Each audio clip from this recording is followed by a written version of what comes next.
Okay guys, we're going to look at the A.G. Russel medium Gents folding hunter knife tonight. Picked this up a couple of weeks ago and have really been enjoying carrying it.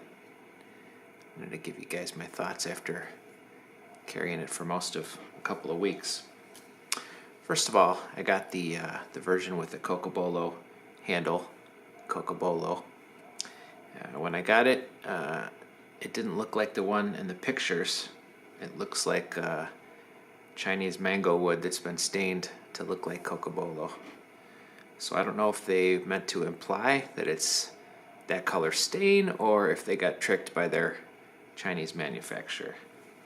But bright side is that's about the only thing I could find wrong with the knife so far. The thing that's really is strong about this is the action. It's very smooth. You can see there's a nail nick here. Nail nick's probably the wrong word because it's a lot bigger than a typical nail nick. It's big enough you can actually get the end of your finger in it and open the knife up. Now it's not as big as a spider hole or a big thumb stud.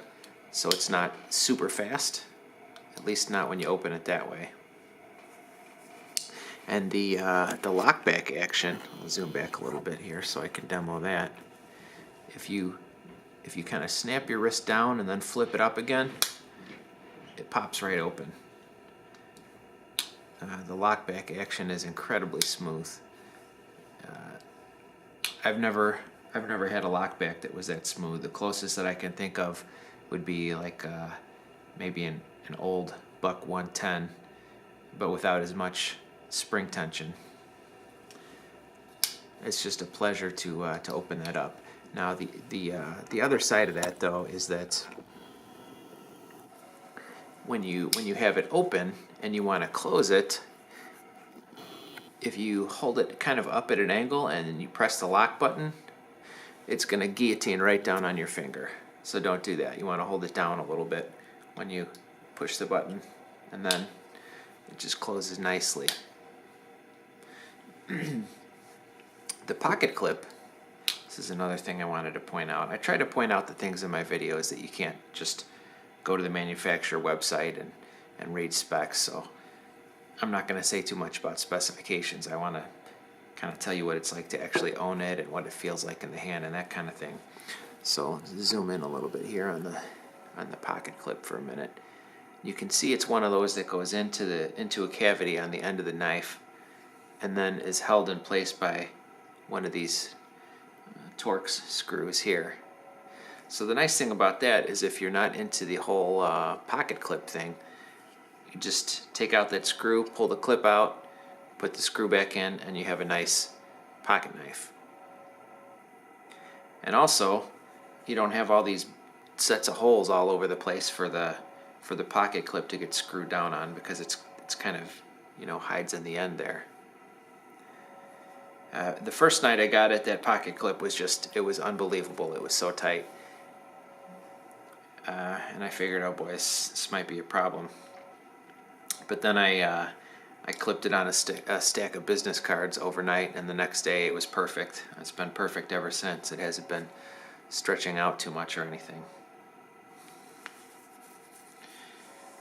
The fit of the knife is it's good for small and medium hands. I would say that my hands I have maybe medium-sized palms and small finger and thumb. So if you have that kind of hand size, I think you'll find it's perfect. And you can see here, it's got this forward lump here and this backward lump here. I should say rearward lump here. And that forward one just hides the sharp edge on the back of the blade. And then of course the rearward one just hides the tip. See, I can even open it lefty. But the thing is, if you have really big, wide, thick fingers, if you really want to choke up on it with your hammer grip, it's questionable as to whether it's going to fit. For me, it's just snug in a hammer grip, and it's even more comfortable in a more gentlemanly grip. Fingers just fit right in between the forward lump and the rear lump.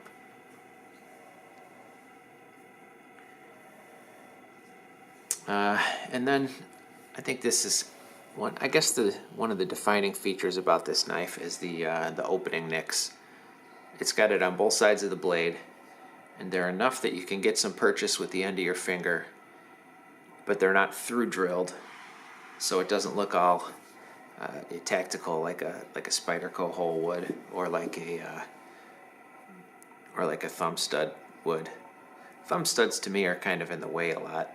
They're in the way when you're sharpening. They're in the way if you want to use the whole blade when you're slicing through an apple or whatever. This is kind of a happy medium. Zoom in on that a little bit more.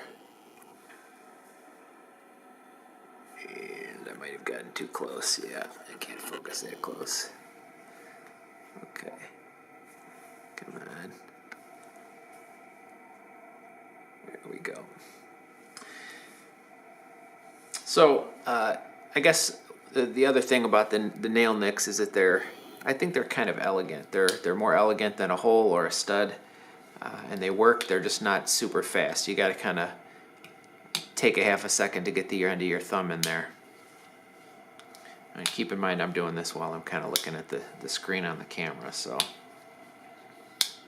now you can open it. I'll zoom back for this. If you just flip it, if you flip your wrist like this, and then of course the one that I showed you before where you kind of snap your wrist down and then flip it up, also works nicely.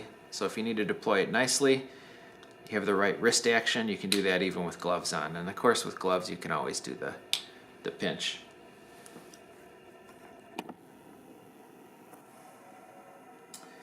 The edge holding ability.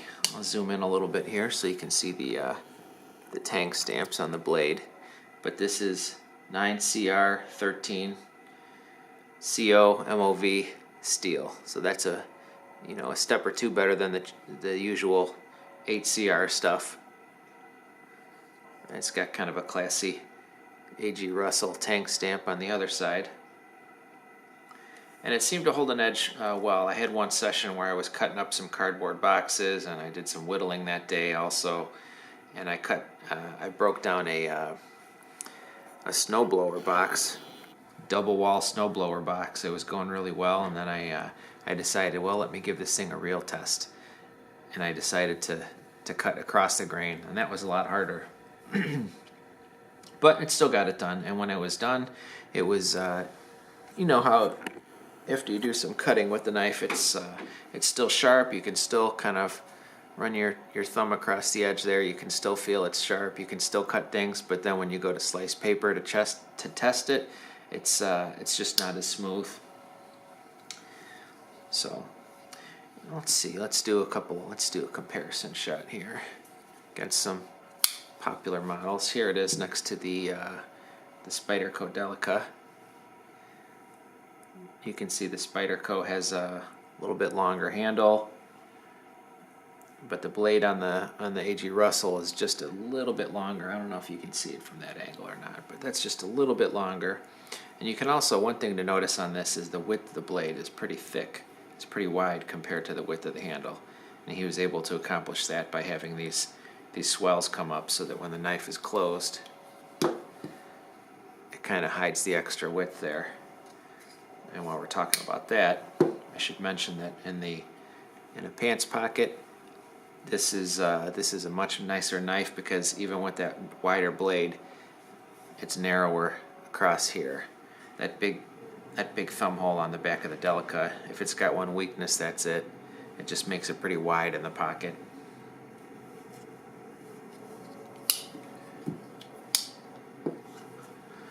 Another shot here of that.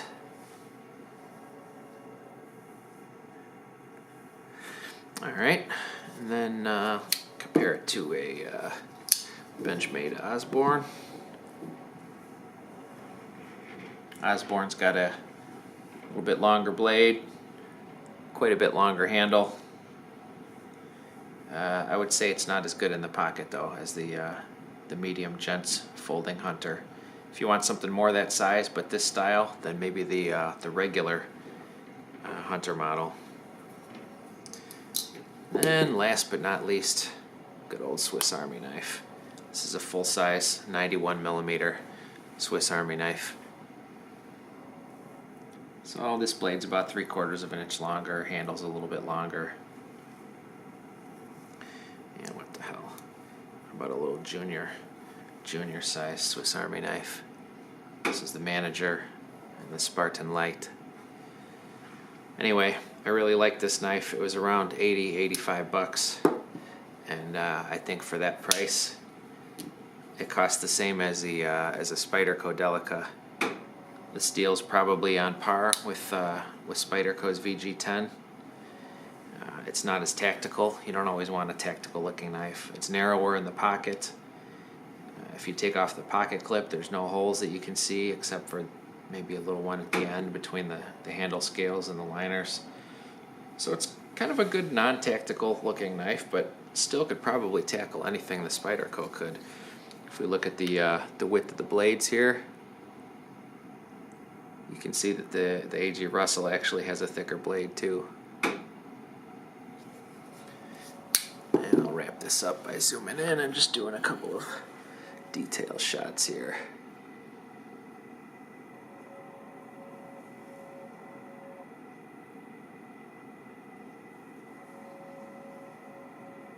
It's nice and smooth across the spine here. Lines up nicely. And there's these nice swells in the middle of the handle there. I bet they would feel really nice if you took off the pocket clip. I might give that a go sometime soon. There you have it. AG Russel Medium Gents Folding Hunter. I would give this about a 9 out of 10.